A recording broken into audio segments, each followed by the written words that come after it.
Do natoy usa ka cartoon illustration sa magtiayon nga nag-istoryahanay matud pa sa asawa kanindot sa sunset, kanindot sa sunrise, no, kay pagsubang man kanindot sa sunrise.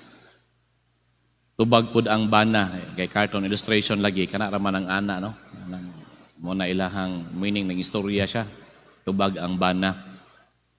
Daghan kong buhaton ron sa opisina. Kanindot sa sunrise ang tubag.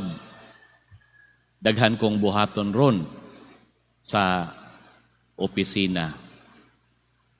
Ambot kong daghan ba nato ang kanang aware nga bisan sa atong kanang kasagaran o ordinaryo nga kanang conversations, kanang atong mga istorya bitaw, doon na nay gitawag nga incomplete communication. Incomplete communication. Kung tawag pud ana is discontinuous line of conversation. Discontinuous line of conversation. Tiaw mo na nga gisugdan sa asawa ang kining istorya nila, ang topic nga ang kanindot sa pagsubang sa adlaw, no? Sunrise. Meaning the inner thought is gi-appreciate niya ang kinaiyahan, ang nature. Apan bisan og naminaw ang bana, ang tubag niya lahi, no? Layo, no? Ang iyang una-una wala sa nagsubang nga adlaw kundili tuah hinoon sa iyahang mga trabaho sa opisina. Yan siya nga, daghan kong busy ko karong adlaw sa opisina. Mura pud siguro og tan-aw niya sa sunrise, nagpahinumdom niya sa another day sa trabahood sa opisina. Pero dire ang topic sa asawa kay nature, siguro appreciate yun siya kayo sa kanindot, apan diri ang bana. Wala bitaw nag-abot, no? Muna nga, incomplete communication na putol. Unta to, kung ato ag yung subayon ang nindot nga kanang sakto nga communication, pag open sa asawa sa topic sa kanindot sa sunrise. Unta to, ang nindot nga itubag sa bana, mingon nga, talagsan na lang kay ta makakita ning maong talan-awon nga nindot kaayo. Natanawa ang kasanag, no? Unya ang yang reflection sa mga panganod nindot kaayo. Mo na gitawag nga complete communication, no?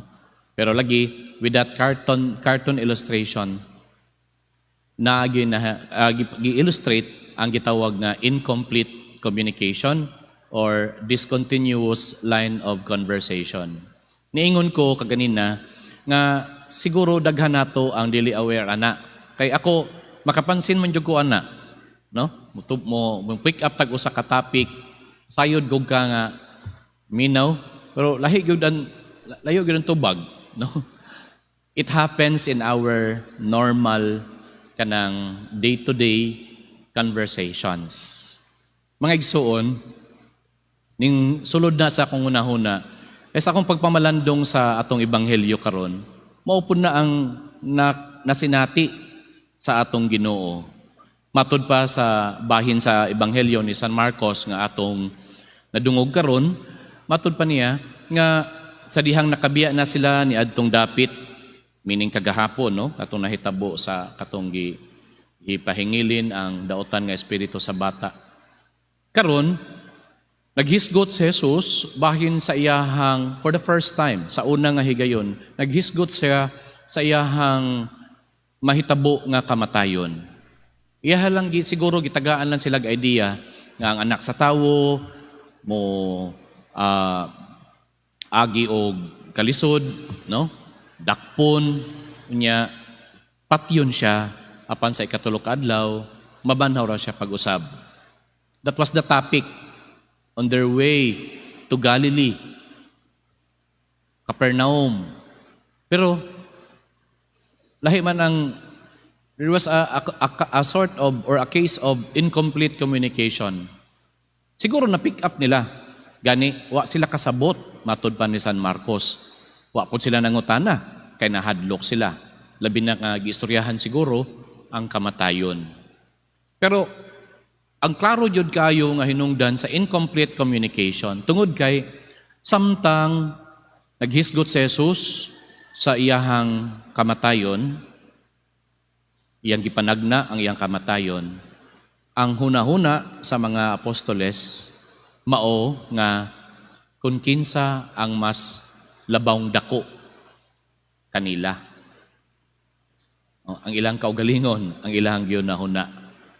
Kinsa man gyud mas labaw nato, daghan man gyud ta diri, 12 man gyud ta sige sunod-sunod aning Jesus. Kinsa man gyud leader nato? Nana, lahi ang ilang hunahuna. A case of an incomplete communication. Balikan nato tong cartoon illustration. Kung kung kita to ang asawa nga niingon ta nga usa ka topic kanindot sa sunrise nya lahi ang tubag, layo ra jud kaayo, no? Unsa atong bation siguro to nga unsa man ni siya mura manig na ako sa east tuwa siya sa west, no? Mo bitaw nang usahay mga tana ta, are you with me? No? Na baka sa imuhang naay mong presensya physically naa ka pero your mind is somewhere out there. Layo ra gyud kaayo. Siguro bation sad ta og kana bitang a kind of siguro sa mas lalom nga emotion makaingon ta nga mura man ko gibilin sa mura mo ko gibitin sa ano ani sa ere ani, no? Mura ka gibiyaan. O mura tag ang mas lalom nga feeling siguro is kanang rejection, no? A kind of rejection. The person is right there beside you, but he or she is not there with you in thought, no? Sa kuan mas lalom nga kahulugan. Mga igsuon, muna ang kanang we have to be aware about sa ato ang communication. Labi na gyud sa magtiayon, no? This is a good reminder sa mga magtiayon nga kinahanglan sa communication matag usa is sensitive, no? Aware bitaw kung unsa ang gibati sa usa. Katong pag open sa topic nga nindot ang pagsubang sa adlaw, there may be something in the wife, no? Sa na siguro diya sa kailadman sa asawa nga gusto pa niya nga i-express. So kung sensitive lang unta, then the husband can pick up that first line of communication and then maybe more and more daghan pang maistoryahan gikan ni ana. Dili kayo ta aware ni ana. Nganuman, ang primary gyud nga reason is that sa conversation sa ato ang mga istorya, una, maghuna-huna na ta kung unsa ang atong itubag. Muna na to we are preoccupied as to what to respond. At least kanang first case, okay pa na. You are with the same topic. Ang ikaduha gyud nga mahitabo ang incomplete communication is siguro we are stuck to our own concerns, no? Kanang kita lang gyud atong kaugalingon ra gyud ang atong gihuna-huna. Di ta kaayo maghuna-huna sa uban. That is worse than the first. At least katong first, okay ra, klaro kaayo nga siguro being defensive, no? Ato ang tendency to defend ourselves, okay ra pud na. Pero lagi kining incomplete yung kaayo nga ang atong kaugalingon lang ang ato ang gihuna-huna. Mao nay nahitabo karon sa mga tinun-an sa atong Ginoo. There was an incomplete line or discontinuous line of conversation. Obviously because they only think of themselves as to who is the greatest among them. Again, a reminder to all of us nga basic kaayo sa ato nga mga tao ang pag-istoryahanay, no? Ang conversation. And it is good that we have to be more aware on how we keep our conversations not just livelier, pero kana pong maka-adto ta, we allow the other to express his or her emotions. And to go into the depths of one's emotion is really an act of love, no? Ang pagsabot, usa yun na, sa pagsabot sa kahimtang sa usa ka tawo, usa ka buluhaton sa gugma.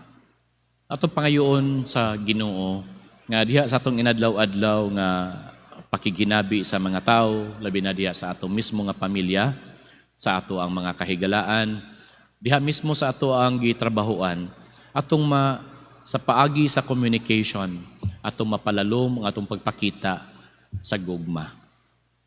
Amen.